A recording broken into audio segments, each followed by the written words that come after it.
What's going on, YouTube? It's Bluntzilla Video back with another batch of books from the Bluntzilla Video collection. This time, we're going through a box of stuff that I have not been through in literally years. And this was the first book. Pulled it out to give it a gander, and then I was like, you know what? I should make a video on this shit. So, what you're looking at right here is G-Fan issue number 64. Now, G-Fan is a magazine dedicated to Godzilla. So you're gonna get all kinds of really cool articles, lots of sort of cool little art, cool little behind the scenes photos you might not have been able to see otherwise. Like right here's a bunch of cool stuff. You're gonna get there's a write up on King Kong vs. Godzilla, which isn't a very good movie in my opinion. Yeah, so this issue is pretty dope. I'm not going to go through the whole thing, but you got some comic book stuff. I don't know if that's exclusive to the magazine or not. This probably is a cool hard thing to find. Like you probably don't see this out in the wild, but this looks like it's a rare vintage Japanese, and it's all here now. So looks like it's memorabilia and stuff like that. But really cool book. I should have bought all the issues I initially saw when I first discovered this book, but I didn't. So what can you say? So there's issue 64 of that. Next we got another King Kong centric issue, number 74, where looks like you got Baragon or Gamera. I'm blanking on names right now. You got Kong and Godzilla. Really nice looking image of Godzilla. Here's kind of like a little knockoffy Famous Monsters type book called Mad Monsters, and this is number 5. This is a Charlton publication, and you're gonna get write-ups about like the Abbott Costello films, different things like that. Paid $5 for that, which isn't bad. Here's another cheapie, 4 Monsters Only, put out by Cracked magazine. Not sure what issue this is, but looks like there's a write-up on Jack Pierce in there. For those of you who are unaware of who Jack Pierce is, he is literally the man behind the monsters. He was a makeup artist for Universal Horror Films way back in the day. He passed away right before the 30s, which is unfortunate, but his son Lon Chaney actually ended up acting in horror films as well, which is cool. Next we got 4 Monsters Only, and this is the June issue from 1972, I want to say. It looks like somebody's like colored that in, but I believe this is a comic book magazine. I'm blanking. It's been a while since I even opened these, but what the fuck is that? There's a photo of me when I was a youngster, behind the fucking with a bunch of space. I thought it was cool because they were like, put your hands on your sides, and I was like, oh, cool. Fucking nerd. Monster Howls. December issue from. I'm not sure. This looks like it's another kind of Famous Monsters, like putting captions on top of the photos and stuff. Cool stuff.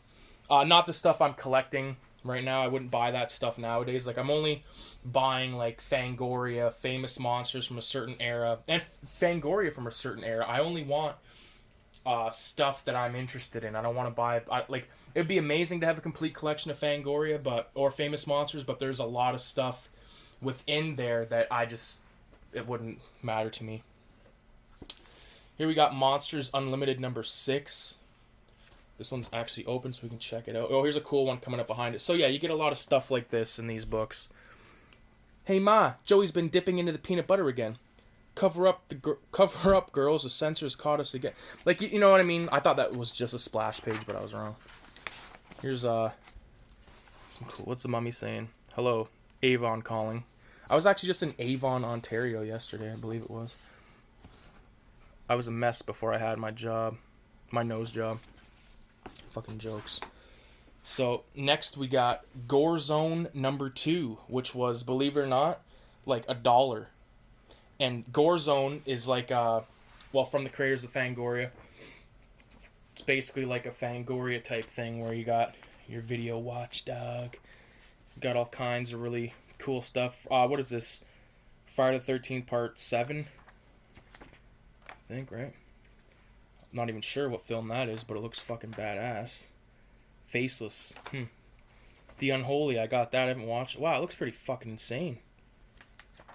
Yeah, you get the idea though. Really cool stuff. Sometimes just reading these fucking articles, it just puts you into the shoes of somebody that was, here's a write-up on Demons 2, for fuck's sakes. Like it really, if you start reading this, like they don't reference new stuff or anything like that because it wasn't there. So it's really cool to be able to get opinions on stuff before, certain things came out and blew up or whatever.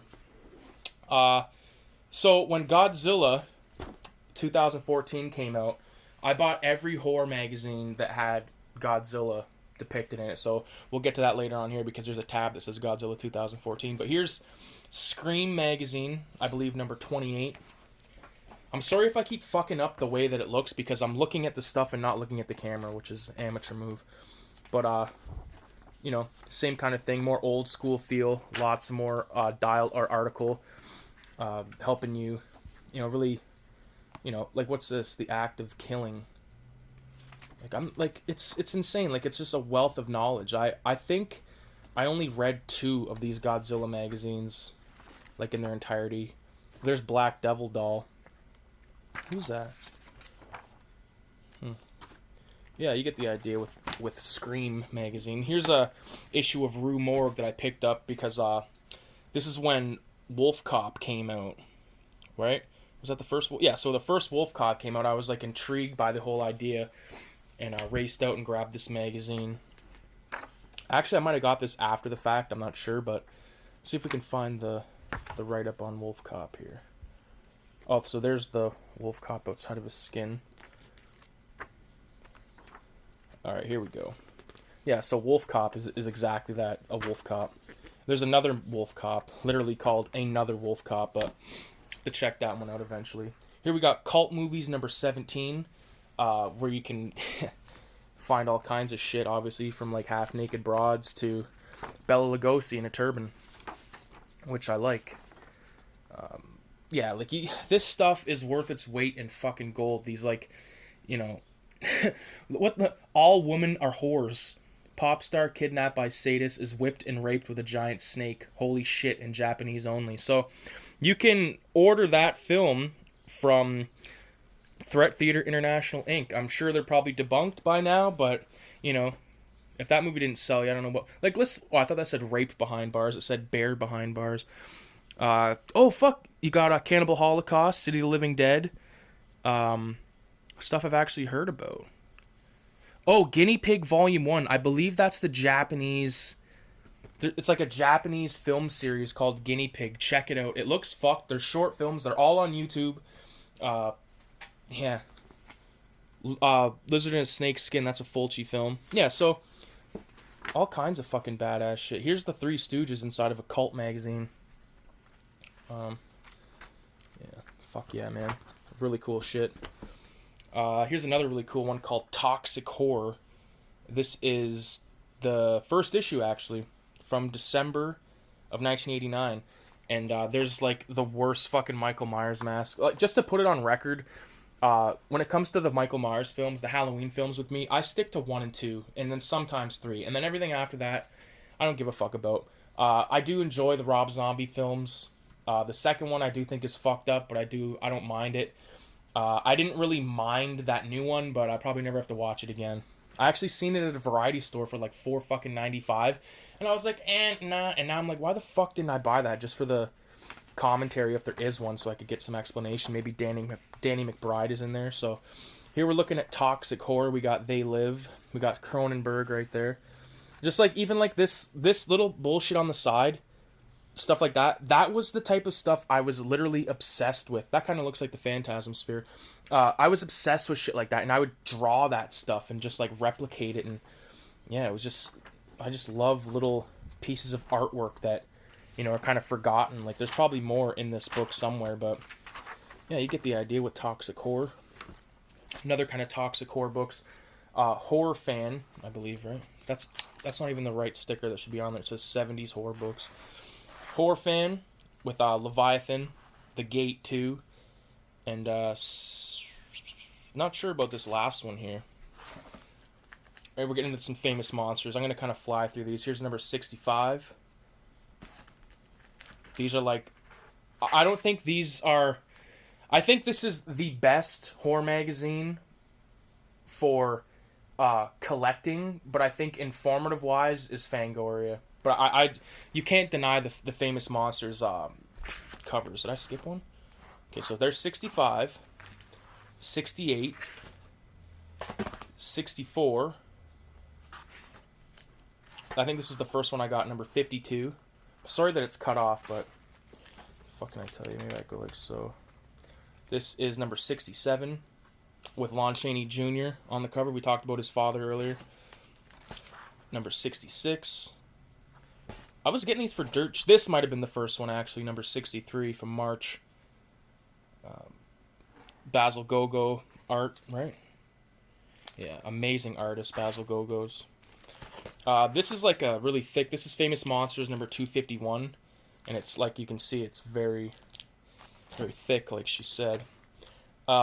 Famous Monsters number 46 with kind of a weird, untraditional toppage, if that makes sense. We got number 82 with Dark Shadows. We got, here's a really cool one. This is number 90 from 1972. Like, I get off on this type of shit. I literally get, you don't even want to know what's happening to me right now. Number 57. Fuck me. Like, who's doing the art on this? Like, these fucking forgotten artists who, like, you know, what would you rather have in your house, the Mona Lisa or this? Fuck the Mona Lisa. I think that bitch is ugly anyway, man. This is a double, number 65. Here's the Godzilla one, another, like from the 2014. This is Famous Monsters 274. Give that a little gander real fast. Yeah, so you know, Famous Monsters is gonna come correct with theirs being the fucking preeminent. Like they did not fuck around. Oh, almost just fucked up. What is this?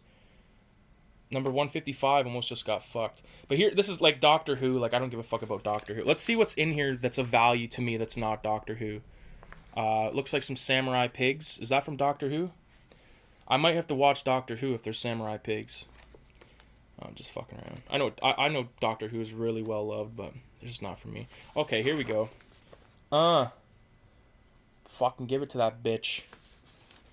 What else we got? The blood-curdling bleepix, or beep-pix. Yeah, fuck. Oh, here's another issue of Cult Movies, number 22. Fuck yeah.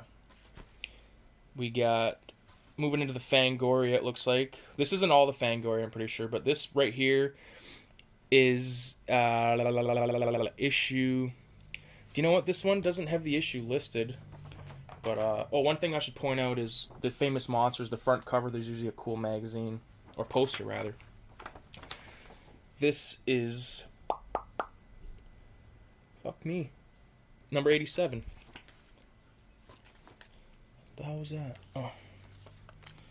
This, like this is, like, for instance, this. Why the fuck do I own this? Like, I don't give a fuck about anything in this book, probably. There might be, like, one or two right-up. Alright, there's a little bit of Halloween, too. Like, that's probably the only good part about this. Saw 4 or 5, whatever the fuck. Yeah, just kind of disappointing. Here's another, like I said, with Fangoria, I stick to the 80s. I think it started in 79 and went until like 2016 or 17 or something like that. Here's the Fangoria number 333, taken Godzilla 2014. Here we got Fangoria number 119 with Bram Stoker's Dracula. A cool thing about Dawn of the Dead, actually, rare photos. Let's see if we can find them. I love Dawn of the Dead. I was just actually me and the old man on Father's Day, we watched a few movies. We watched the remake of Dawn of the Dead. But, like, look at that. Fuck me.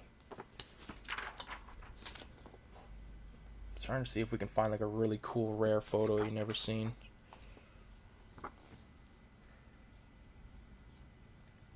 Little art pieces I was talking about within the book. Yeah, I would draw the fuck out of stuff like that. Hellraiser.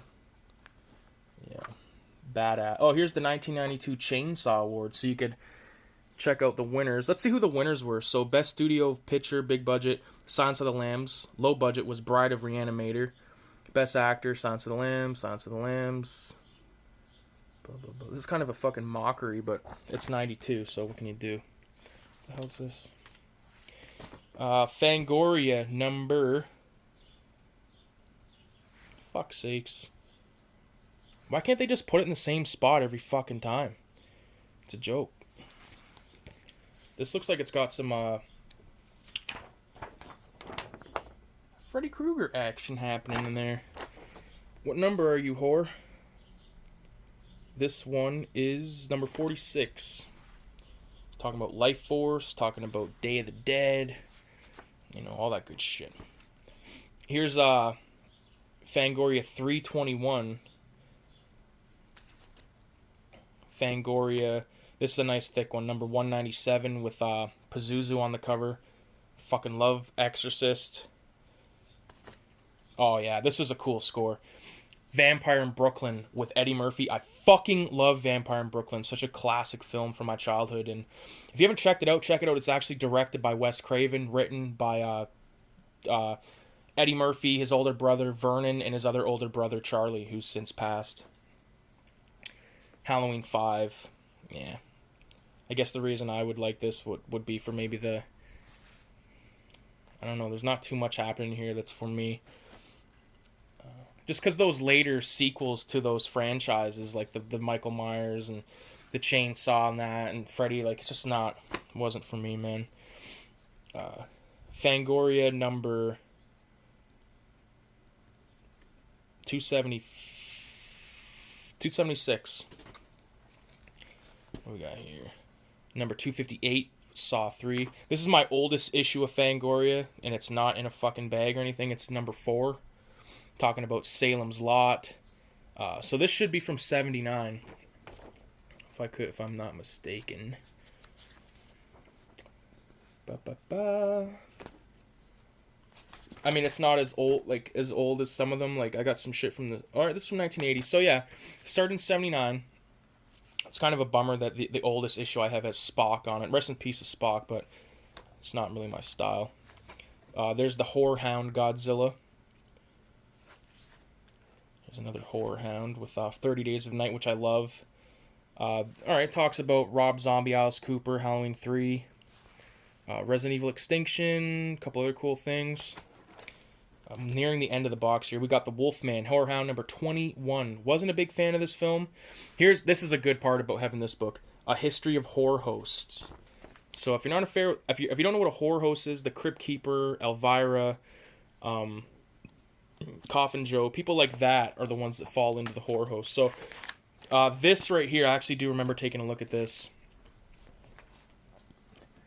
These are all your, sort of top shot. Like, there's Svengoolie. I recognize him. Elvira. Joe Bob Briggs. I actually got to meet him a month or two ago. Filmed him. It was awesome.